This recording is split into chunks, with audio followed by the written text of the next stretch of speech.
Good morning students. आज हम हिंदी में पढ़ेंगे हमारा चैप्टर नंबर 4, जो कि एक लेख है और बहुत ही इंटरेस्टिंग लेख है। इसमें हम एक मोरल मैसेज है उसे भी समझेंगे।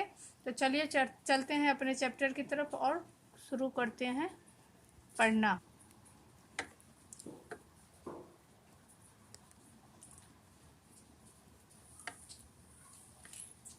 इस चैप्टर में हम पढ़ेंगे कथनी और करनी। अक्सर लोग कहते कुछ हैं और करते कुछ हैं। कथनी और करनी में बहुत सारा फर्क होता है, उसी के विषय में जानकारी प्राप्त करेंगे। तो सबसे पहले इस चैप्टर के बारे में जो है वो बताती हूँ। मानव जीवन प्रभु की अनमोल देन है। सभी प्राणियों में मनुष्य को प्रभु ने विशिष्ट शक्तियाँ प्रदान की हैं, इसीलिए वह संसार में बहुत ही अच्छे ढंग से जीवन यापन करता है। ये तो जाहिर सी बात है कि इतने सारे जीव, जो पूरे जीवमंडल है, जीवमंडल में जितने भी जीव हैं उसमें मनुष्य सबसे सर्वश्रेष्ठ एवं उत्कृष्ट है। मगर सभी लोग हर समय सही काम नहीं करते। कई बार मनुष्य कहता कुछ और है, करता कुछ और है। कई मनुष्यों की कथनी और करनी में अंतर देखने को मिलता है। इस बात को प्रस्तुत निबंध में उजागर किया गया है। आदमी इस संसार में विशिष्ट प्राणी होने के बावजूद कुछ कमियां ऐसे है आदमी में, जिससे आदमी अपने अगल बगल समाज को दूषित करता है। इसी के विषय में हम उसकी गंदी आदत के विषय में पढ़ेंगे और समझेंगे। ईश्वर ने मनुष्य को अन्य प्राणियों से श्रेष्ठ बनाया है, कई गुणों से उसे संवारा है, इसका उसे अभिमान भी होता है।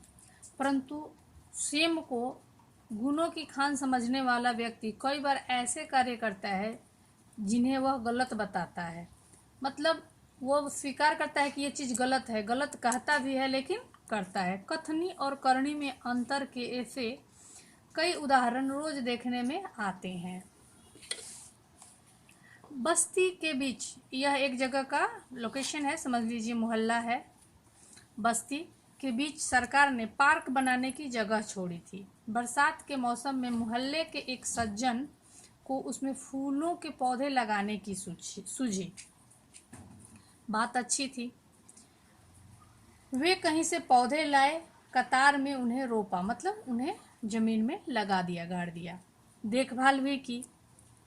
पौधे बड़े हो गए। कुछ दिनों बाद फूल खिलने लगे, पार्क अच्छा लगने लगा। मोहल्ले के लोग सुबह शाम पार्क में टहलने लगे। वो जो खाली जगह पार्क बनाने की थी, उसमें मोहल्ले के ही एक आदमी ने पेड़ पौधे लगाए, उनको पानी दिया और देखभाल की। उसमें फूल आने लगे और लोग भी टहलने के लिए आने लग गए। फूल सबको अच्छे लगते हैं। पार्क में लोगों के आने जाने से उन्हें लगा कि लोग इन फूलों को तोड़कर ले जाएंगे। वो जो आदमी थे ये समझे कि लोग फूल तोड़कर ले जाएंगे। उन्होंने एक तख्ती के ऊपर यह लिखकर टांग दिया कि फूल तोड़ना मना है। आते जाते सब उसको पढ़ते, कोई भी फूल को नहीं तोड़ता। पर मजे की बात तब सामने आई जब लोगों ने तख्ती लगाने वाले सज्जन को बड़े सवेरे जल्दी जल्दी फूल तोड़ते देखा। वे अपनी शर्म मिटाने के लिए बोले, पूजा के लिए तोड़ रहा हूँ। जो व्यक्ति ने लिख के टांगा था और पौधों को लगाया था कि फूल तोड़ने मना है, उसी व्यक्ति को फूल तोड़ते हुए पाया गया। तो इससे कहते हैं कथनी और करनी में अंतर होना। इसके बाद बसों में लिखा होता है धूम्रपान करना निषेध है। धूम्रपान मतलब, धूम्र मतलब धुआं होता है, स्मोक, और पान मतलब सेवन करना। तो सिगरेट बीड़ी आदि जो है धूम्रपान होता है, उनको पीना। निषेध मतलब बंद है, रोका गया है। तो एक बार यात्रा करते हुए देखा गया कि एक यात्री ने बीड़ी जलाई और पीने लगा। उसे देखकर कंडक्टर ने कहा, भाई साहब, बस में बीड़ी सिगरेट पीना मना है। उसने जलती बीड़ी खिड़की से बाहर फेंकवा दी। कंडक्टर ने एक यात्री को बीड़ी नहीं पीने दिया और खिड़की से बाहर फेंकवा दिया। लेकिन हम देखते हैं फिर आगे क्या होता है कि थोड़ी देर बाद कंडक्टर ड्राइवर के केबिन में जाकर बैठा। केबिन होता है एक केबिन जिसमें ड्राइवर बैठा रहता है, एक सीट और होती है जो आगे गाड़ी के सबसे टॉप में राइट साइड होता है, आगे की तरफ, जहाँ से गाड़ी चलाया जाता है, बस आदि। एक दूसरे यात्री ने यह देखा, केबिन में जाकर बैठा, सिगरेट जलाई और दोनों पीने लगे। गले हैं लगे। एक दूसरे यात्री ने यह देखा तो लिखे हुए वाक्य की तरफ इशारा करते हुए कंडक्टर से कहने लगे। अब एक यात्री यह वाक्य देखा तो उसने भी बताया कि सिगरेट पीना निषेध है, धूम्रपान निषेध है बस में। तो कंडक्टर क्या बोलते हैं, भाई साहब बस में सिगरेट पीना मना है। तो उस पर वो कंडक्टर क्या बोलता है, इस पर कंडक्टर शीघ्र बोल उठा, यह वाक्य आपके लिए है न कि हमारे लिए।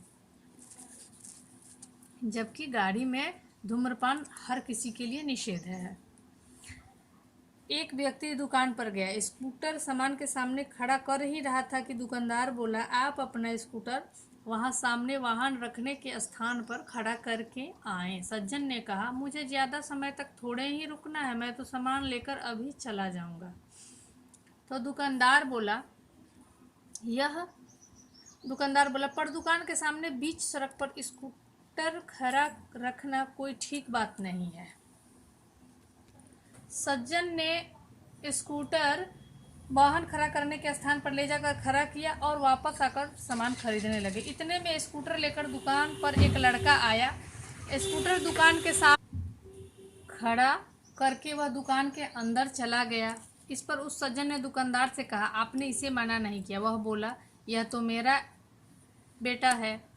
कुछ लोग ऐसे भी होते हैं जो आदर्श की बातें करते हैं, लेकिन जब उन्हें अपनाना पड़े तो वे आदर्श भूल जाते हैं। कुछ क्या है कि कोई नियम का पालन करना है, दूसरों से करवाने में तो अच्छा लगता है, लेकिन जब खुद की बारी आती है तो वे आदर्श को भूल जाते हैं और उनका पालन करना उन्हें नहीं भाता है।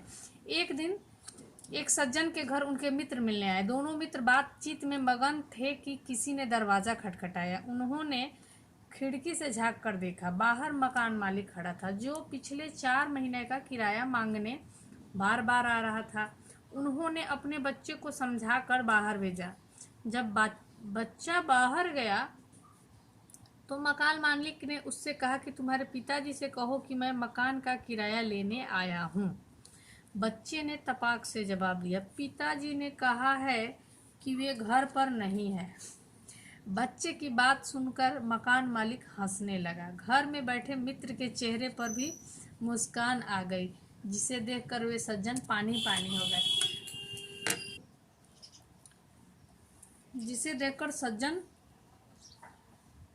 पानी पानी हो गए। पानी पानी मतलब वो लज्जित होना, उन्हें खुद के किए पे शर्म आ गई।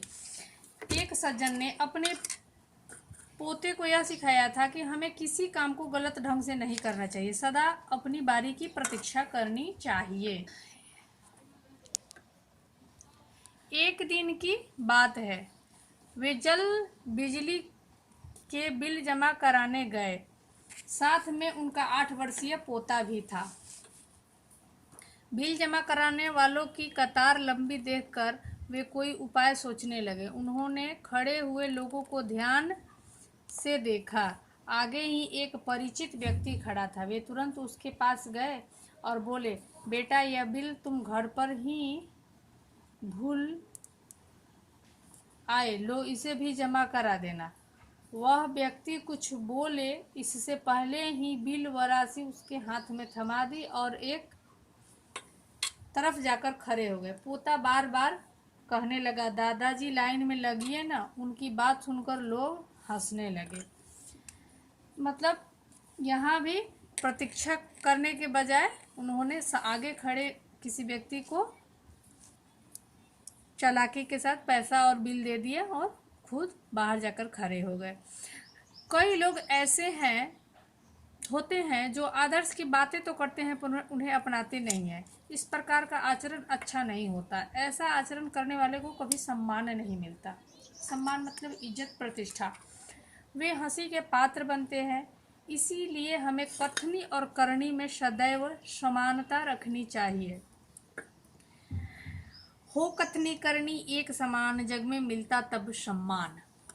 तो इस कहानी से हमें, इस चैप्टर से हमें यही शिक्षा मिलती है कि हमें कथनी और करनी में अंतर नहीं आना चाहिए। उपदेश तो हम दूसरों के लिए देते हैं, लेकिन जब खुद वह नियम को पालन करने का समय आता है तो हम कर्तव्य विमूढ़ हो जाते हैं, मतलब हम उस कर्तव्य का पालन नहीं करते हैं। इसीलिए हमें जीवन में जो कहा है वो करने का पूर्ण तरीके से कोशिश करनी चाहिए और एक जैसा कथनी और करनी हमेशा समान रखनी चाहिए। मैं उम्मीद कर रही हूँ आप सब समझ गए होंगे। इस कहानी से जुड़े मुहावरे, कठिन शब्द के फ़ोटो आपको जाएगी, आप उसे अपनी हिंदी नोटबुक में लिखिए और याद कीजिए और ज़्यादा से ज़्यादा पार्टिसिपेट कीजिए होम लर्निंग प्रोग्राम में। Stay home, stay safe. धन्यवाद।